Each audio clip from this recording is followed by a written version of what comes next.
Welcome to Lector Podcast, February 10th, 2019, the fifth Sunday in Ordinary Time.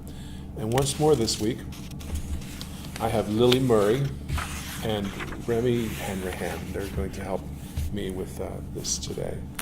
So we're going to begin on page 59 with that first reading from the book of Isaiah at the bottom.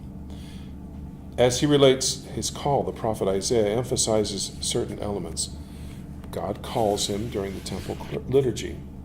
Seraphim surround the throne and celebrate God's holiness. Divine presence is symbolized by the train of the garment that fills the temple and by the earthquake and the smoke, reminiscent of the signs of God's presence at Sinai. This thrice holy God converses with the prophet who senses his own unworthiness in the divine presence, but God purifies his mouth so that he can convey God's word. The prophet freely volunteers for this service.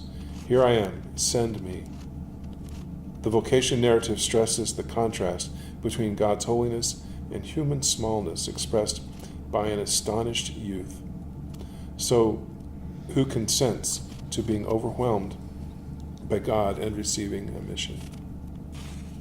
I don't remember how old Isaiah was at this time, but he was young. And I think as lectors, this is a reading for us because none of us are really worthy. But when we step into this role, it's as if the angel comes and touches our lips and lets God speak through us. So a couple of things about this reading. There's some pronunciation. Isaiah is very common, that's not a problem. But the other one, which kind of sounds like Isaiah, is Uzziah. You can make sure if you have this reading that you practice that. So it says, in the year King Uzziah died, which doesn't sound like it means anything because I don't know who King Uzziah was, but it tells us who it was right to the left there. He had reigned for 52 years until he was struck down with leprosy for disobeying the Lord, and then he died. So it was a big deal. He had been the king for a very long time. So the people were kind of shattered with all of that when this happens. So you're going to tell this unique and mystical experience. You're going to have to shift tones in here between telling the narrative and also you have to speak as the angels crying. Then as Uzziah, as Isaiah, you speak in his voice, and then in the voice of the angel. And then you speak for God, whom shall I send? And again, you're Isaiah. So make sure that you differentiate when you are reading the narrative and when you are speaking in someone's voice. You don't have to overdo it like Cecil B. DeMille, God, really dramatic, but you want to shift. And it's it'll be much more effective. So when you say the word smoke, that suggests the presence of God. It's not that the house is on fire or anything like that. And it really wasn't incense. It may have been, but it really suggests God's presence. When you get to the last paragraph there, you really want to take some time with that. Pause before you transition to that. Then I heard the voice of the Lord, and slowly and with emphasis speak as God. Give a really nice pause so that you can respond, and you put yourself in the place of Isaiah. You say, "Here I am, send me." So, Remy? A reading from the book of the prophet Isaiah. In the year King Uzziah died, I saw the Lord seated on a high and lofty throne, with the train of his garment filling the temple. Seraphim were stationed above. They cried one to the other, "Holy, holy, holy is the Lord of hosts. All the earth is filled with his glory." At the sound of that cry, the frame of the door shook and the house was filled with smoke. Then I said, "Woe is me, I am doomed, for I am a man of unclean lips, living among a people of unclean lips. Yet my eyes have seen the King, the Lord of hosts." Then one of the seraphim flew to me, holding an ember that he had taken with tongs from the altar.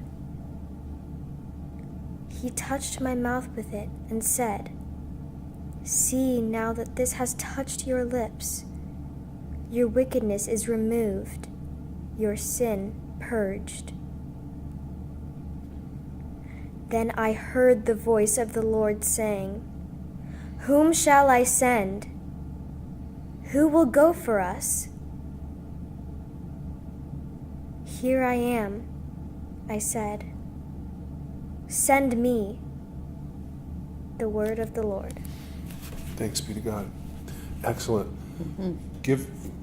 Let at the end of it, give a little bit more time before you do the word of the Lord. Just let that "send me" just sink in before you do the word of the Lord. You know, I will tell you what I really liked about what you did is your volume. You also did go into the characters. That was excellent when you did that. But your volume, when you did that of the angel, you actually brought it down. And so we can get people's attention by speaking louder, but we can also do it by speaking softer, because then they have to listen to us. But you kind of have to have them. You can't just speak soft, but if you've got them, and then you get softer, you pull them in, and they have to really listen. So that was good. Thank you. Thank you. Lily, let's go to the second reading. Okay. Let me do a comment there. Okay. We'll start with the commentary at the bottom of page 59 for reading 2. The second reading is not the story of Paul's call, but rather his witness to the central belief of Christianity, the resurrection of Christ. As he presents his testimony, the apostle states his qualifications: the least of the apostles, not fit to be called an apostle. But by the grace of God, I am what I am. God's power works through his weakness. Paul recognizes that the task of the prophet or apostle is not to announce his own message, but what he has received and experienced personally. At the ground level of a person's Christian faith is not the intuition of her or his own importance, but a historical event, the death and resurrection of Jesus, a saving event to be announced in its entirety. This is not simply the report of a past event. It has repercussions in the people's lives today.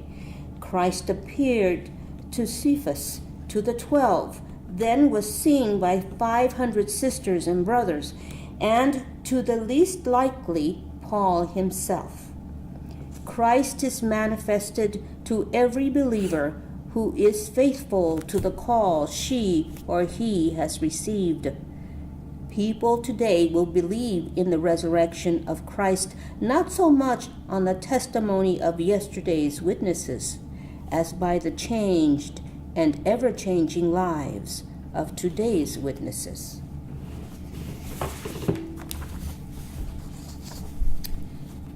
A reading from the first letter of St. Paul to the Corinthians.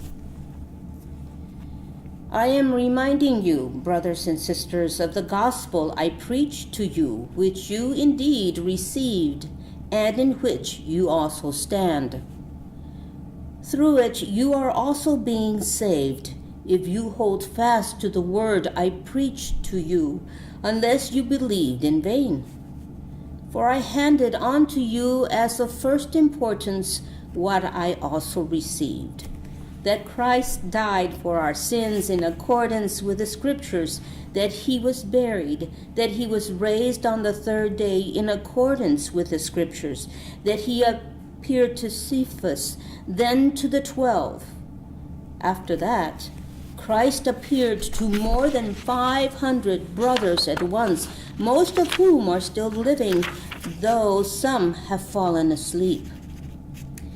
After that he appeared to James, then to all the apostles. Last of all, as to one born abnormally, he appeared to me. For I am the least of the apostles, not fit to be called an apostle, because I persecuted the church of God. But by the grace of God, I am what I am, and his grace to me has not been ineffective. Indeed, I have toiled harder than all of them, not I, however, but the grace of God that is with me. Therefore, whether it be I or they, so we preach, and so you believed. The word of the Lord. Thanks be to God. I want to point out a couple of things in that reading. In the first part of it, it says, "This is a review of the faith for which many have shed their blood."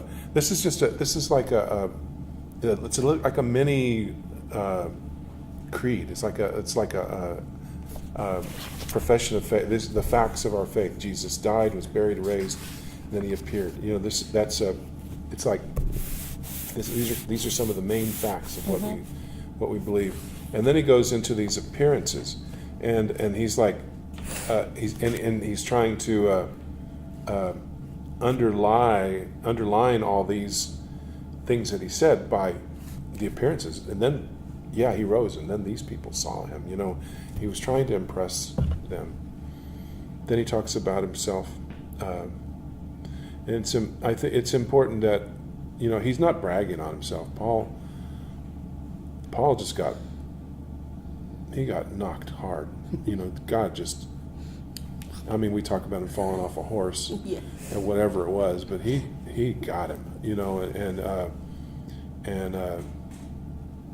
you know, I can only imagine that he could hardly really ever get over the fact that he was killing Christians. I mean, I can't imagine how, you know, as wonderful as Paul was and all this, he had to carry that with him. You know, so he had to be really humble, but at the same time, he had been imbued with all this knowledge and spirit, and so it was so obvious that, you know, it wasn't all about him. It was about God working in him, and that's one of the big lessons that we learn from Paul. Let's go on to Luke now, and we'll hear this story which we've heard before. A reading from the Holy Gospel according to Luke. While the crowd was pressing in on Jesus and listening to the word of God, he was standing by the lake of Gennesaret.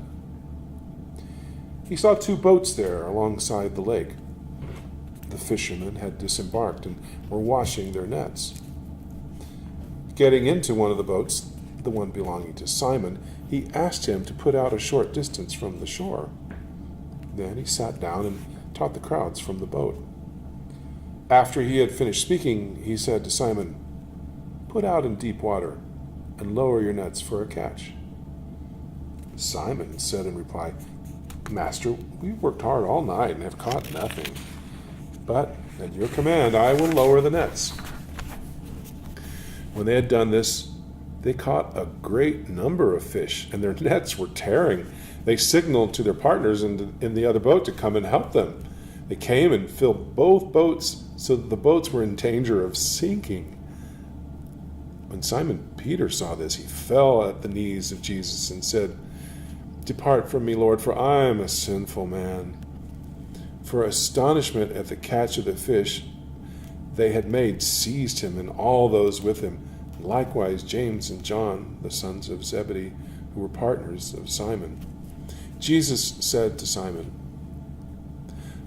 "Do not be afraid. From now on, you will be catching men." When they brought the boats to the shore, they left everything and followed him. The Gospel of the Lord. Again, I want to encourage all of you, especially when we, a lot of these readings we've heard before all of our lives maybe, but I want you to read them as if this was the first time you have read them. Don't automatically do it like you've heard it done before, but really get into these stories, place yourself in them.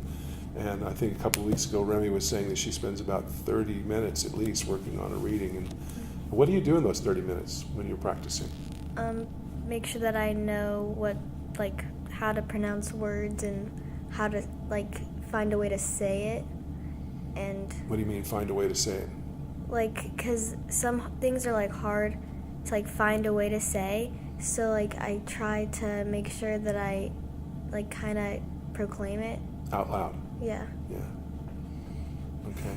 And what else do you do to prepare for 30 minutes? Well, I watch the podcasts and I keep reading it over and over again. Out loud? Mm-hmm. I think that's about the best. Mm-hmm. Yeah. Practicing out loud is really good. Does your mom help you with that at all? Oh, she doesn't. You're on your own, huh? Okay. Well, that's amazing. You're amazing. Both of you are amazing. Thank you. Thank you all for being here. God bless you.